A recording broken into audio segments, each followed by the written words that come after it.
يا بني إسرائيل اذكروا نعمتي التي أنعمت عليكم وأني فضلتكم على العالمين واتقوا يوما لا تجزي نفس عن نفس شيئا ولا يقبل منها عدل ولا تنفعها شفاعة ولا هم ينصرون. وإذ ابتلى إبراهيم ربه بكلمات فأتمهن قال إني جاعلك للناس إماما قال ومن ذريتي قال لا ينال عهد الظالمين. وإذ جعلنا البيت مثابة للناس وأمنا واتخذوا من مقام إبراهيم مصلى وعهدنا إلى إبراهيم وإسماعيل أن طهرا بيتي للطائفين والعاكفين والركع السجود. وإذ قال إبراهيم رب اجعل هذا بلدا آمنا وارزق أهله من الثمرات من آمن منهم بالله واليوم الآخر قال ومن كفر فأمتعه قليلا ثم أضطره إلى عذاب النار وبئس المصير.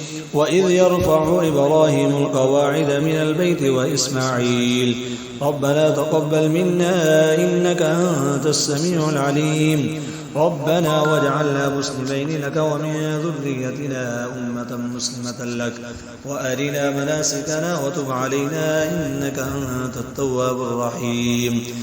ربنا وابعث فيهم رسولا منهم يتلو عليهم آياتك ويعلمهم الكتاب والحكمة ويزكيهم إنك أنت العزيز الحكيم. ومن يرغب عن ملة إبراهيم إلا من سفه نفسه ولقد اصطفيناه في الدنيا وإنه في الآخرة لمن الصالحين. إذ قال له ربه واسلم قال أسلمت لرب العالمين. ووصى بها إبراهيم بنيه ويعقوب يا بني إن الله اصطفى لكم الدين فلا تموتن إلا وأنتم مسلمون. أم كنتم شهداء إذ حضر يعقوب الموت إذ قال لبنيه ما تعبدون من بعدي قالوا نعبد إلهك وإله آبائك إبراهيم وإسماعيل وإسحاق إلها واحدا ونحن له مسلمون. تلك أمة قد خلت لها ما كسبت ولكم ما كسبتم ولا تسألون عما كانوا يعملون.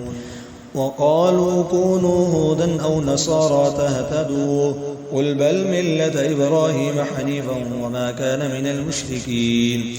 قولوا آمنا بالله وما أنزل إلينا وما أنزل إلى إبراهيم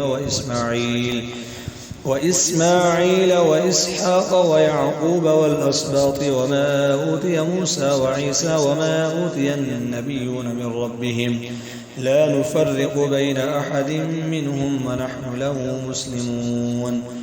فإن آمنوا بمثل ما آمنتم به فقد اهتدوا وإن تولوا فإنما هم في شقاق فسيكفيكهم الله وهو السميع العليم. صبغة الله ومن أحسن من الله صبغة ونحن له عابدون. قل أتحاجوننا في الله وهو ربنا وربكم ولنا أعمالنا ولكم أعمالكم ونحن له مخلصون. أم تقولون إن إبراهيم وإسماعيل وإسحاق ويعقوب والأسباط كانوا هودا أو نصارى قل أأنتم أعلم أم الله ومن أظلم ممن كتم شهادة عنده من الله وما الله بغافل عما تعملون. تلك أمة قد خلت لها ما كسبت ولكم ما كسبتم ولا تسألون عما كانوا يعملون.